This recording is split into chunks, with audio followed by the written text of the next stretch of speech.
नमस्कार, पूनम डेली ब्लॉग्सवर तुम्हा सगळ्यांचं स्वागत आहे. आज मी बनवणार आहे शिमला मिरची. एकदम सोप्या पद्धतीने आणि खूप कमी वेळात कमी साहित्यात केलेली आहे. रेसिपी आवडल्यास लाईक करा, शेअर करा आणि चॅनलवरती नवीन असाल तर सबस्क्राईब करायला विसरू नका.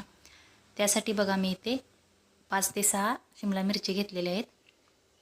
स्वच्छ धुवून घेतलेत. हे बघा एकदम फ्रेश शिमला मिरची आहेत. त्याचा असा चाकूच्या सहाय्याने हे बघा असा मागचा देठ जो आहे तो काढून घ्यायचा. असा हे बघा अशा प्रकारे काढून घ्यायचा आणि त्याच्यामधले आतले बिया पण पूर्ण काढून घ्यायच्या आहेत.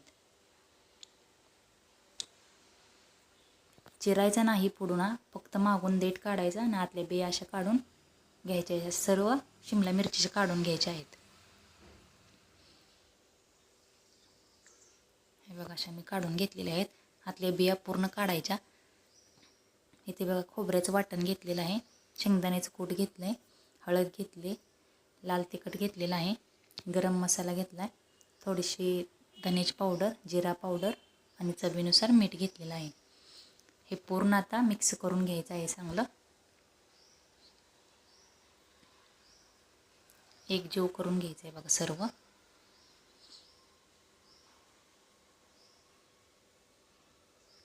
शेंगदाण्याचं कूट शेंगदाणा पण चांगले भाजून घ्यायचं आहे. हे बघा असं पूर्ण एकजीव करून घेतलेलं आहे आणि याच्यात मी आता 1 ते 2 चमचे तेल सोडलेलं आहे. तेल घेऊन परत हे आता मिक्स करून घ्यायचं. पूर्णपणे एकजीव करून घ्यायचं आणि थोडा थोडा असा मसाला करून या शिमला मिरचीमध्ये भरून घ्यायचा आहे. आपण वांग्यामध्ये कसा मसाला भरतो तसं सेम अशा पद्धतीने सर्व शिमला मिरचीमध्ये हा मसाला भरून घ्यायचा आहे. खूप छान लागते भाजी, तुम्ही नक्की ट्राय करून बघा. बघू शकता अशा प्रकारे मी भरून घेतलेले आहेत मसाले. आता आपल्याला फोडणी द्यायची आहे. फोडणीसाठी बघा इथे मी एका कढईमध्ये 2 चमचे तेल घेणार आहे.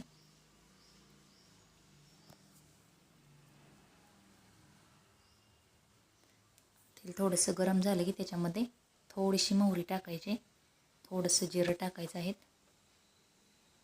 कढीपत्ता टाकायचा आहे थोडासा.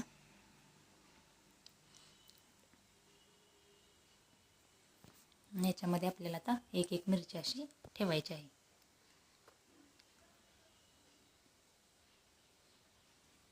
गॅस मिडियम करायचा आहे. मिडियम गॅसवरती सर्व मिरच्या अशा कढईमध्ये टाकायच्या आणि 5 ते 10 मिनटं झाकून ठेवायचं उकळण्यासाठी. 5 मिनटानंतर पुन्हा एकदा आपल्याला हे हलवून घ्यायचं आहे. हे बघा असं हलवून घ्यायचं आहे आणि आता थोडंसं पाण्याचा शिंतोडा द्यायचा आहे वरून. थोडंसं, एकदम जास्त पाणी नाही ओतायचं. हे बघा असं शिंतोडा द्यायचा आहे पाण्याचा आणि मिडियम गॅसवरती झाकून ठेवायचं आहे उकळण्यासाठी. 10 ते 15 मिनटात खूप छान शिजते. हे बघा अशा पद्धतीने मी शिजवून घेतलेलं आहे. जास्त पाणी अजिबात नाही ओतायचं. खूप भारी लागते, तुम्ही नक्की ट्राय करून बघा.